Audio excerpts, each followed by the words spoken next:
Bakit nga ba madaming nagsasabing scam daw ang insurance? Here's a quick tip if tama nga ba ang nakuha mong insurance.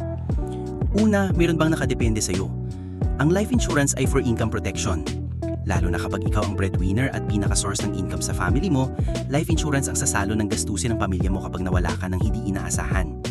Kung sakaling ikaw ay single pa, maaring mas applicable sa'yo ang health insurance para sa pangsarili mong health emergencies. Pangalawa, long-term commitment ang insurance. Kaya dapat sigurado kang kaya mong ituloy-tuloy ang nasimulan mo. Magsimula sa sigurado kang mababayaran at matatapos mo. Dapat may maalam at mapagkakatiwalaan kang advisor na magtuturo sa iyo ng exclusions, terms at straight-up benefits ng plan na interested ka. Maraming nawawala ng tiwala sa insurance dahil sa hindi sila nag-guide ng maayos.